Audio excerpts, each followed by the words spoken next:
మనం తరచుగా మహిళల్లో ఈ మధ్య హ్మ్. యూరినరీ ట్రాక్ ఇన్ఫెక్షన్స్ అన్న మాట వింటూ ఉంటాం. దానికి ఆయుర్వేదంలో ఎలాంటి చిట్కాలున్నాయి?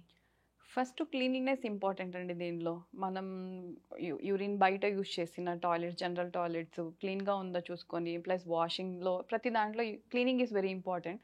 దాని తర్వాత మీకు ఇంట్లో బార్లీ గింజలు దొరుకుతాయి. లేదా ఏదైనా షాప్స్‌లో కూడా దొరుకుతాయి.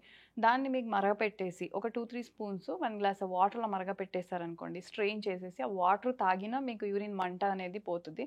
దాంతో పాటు ఇంకా రెండో చిట్కాలు ఏంటంటే మీరు లేడీస్ ఫింగర్ అంటాం కదా! బెండకాయ. ఆహా! అది ఒక 2 బెండకాయలు కట్ చేసేసి ఒక 2 గ్లాస్ వాటర్‌లో ఒక 1 గ్లాస్ వచ్చేదాకా మరగపెట్టాలి. హుహు. ఆ వాటర్ తాగే వల్ల కూడా మీకు యూటీఐ యూరినరీ ట్రాక్ట్ ఇన్ఫెక్షన్ కూడా తగ్గుతది. హుహు. దాంతో పాటు త్రిఫలా వాటర్ ఏముంది, త్రిఫలా జల అంటాం. త్రిఫలా కషాయం ఏదైనా మరగపెట్టేసి ఆ వెజనల్ పార్ట్, మా పర్సనల్ పార్ట్‌ని వాష్ చేసుకునే వల్ల కూడా మీకు ఆ మంట అనేది తగ్గుతది. ఓహ్! సో, ఇదే సొల్యూషన్ ఇంకా. అవునండి. ఇంటెక్ టాబ్లెట్స్ లాంటివేముండవా? మీకు బయట దొరుకుతాయి ఆయుర్వేదిక్ షాప్స్‌లో. అది కూడా తీసుకోవచ్చు. హుహు. గోక్షర కషాయం అని ఉంది. హ్మ్. గోక్షర టాబ్లెట్స్ ఉన్నాయి. నీరి టాబ్లెట్స్ అవి కూడా తీసుకోవచ్చు. దాంతో పాటు మీరు ఇంట్లోనే ఈజీగా చేసుకొని బార్లీ గింజలు ఈజీగా మీరు మరగపెట్టి తాగొచ్చు. అవును. లేడీస్ ఫింగర్ ఇంట్లోనే ఉంటాయి. కట్ చేసి మరగపెట్టేసి వంట అయ్యే లోపల అది వాటర్ రెడీగా ఉంటుంది. తాగొచ్చు. అవును. సో, ఇవి చేసుకోవచ్చు. Right ma'am. ఈజీగానే ఉన్నాయి. ఇంట్లో అవును. చేసుకోవచ్చు. అవును.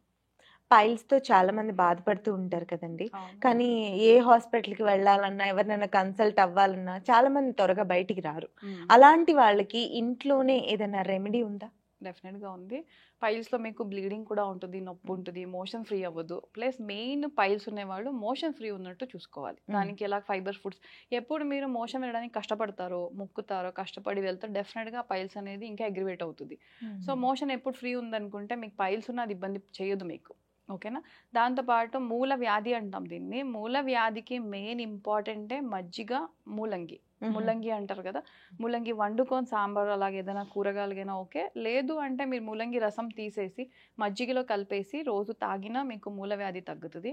తర్వాత అరటి పువ్వు దాని రసం కూడా తాగొచ్చు. హ్మ్. బచ్చల కూర ఉంది కదా! బచ్చల కూర అది కూరలాగా వండుకొని హుహు. కూడా తింటుంటే మీకు బ్లీడింగ్ అవుతున్న పైల్స్ కూడా తగ్గిపోతది. ఓహ్! దానికి సొల్యూషన్ ఇది. ఎక్కువ ఫైబర్ ఫుడ్ తీసుకోవడం వల్ల కూడా మంచిదే. అవునవును. డెఫినెట్‌గా. ముల్లంగి రసాన్ని మజ్జిగలో కలుపుకొని తాగొచ్చన్నారు కదా! హ్మ్. అసలు డైరీ ప్రొడక్ట్సే వాడిన వాళ్ళు హ్మ్. అప్పుడెలా తీసుకోవాలి?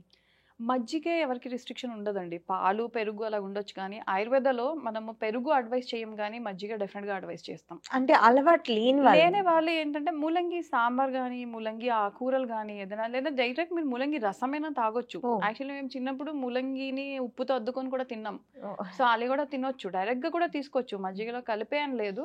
బట్ మెయిన్ మూల వ్యాధిస్‌కి మజ్జిగ ఈస్ ద బెస్ట్ అని చెప్తాం. Right ma'am.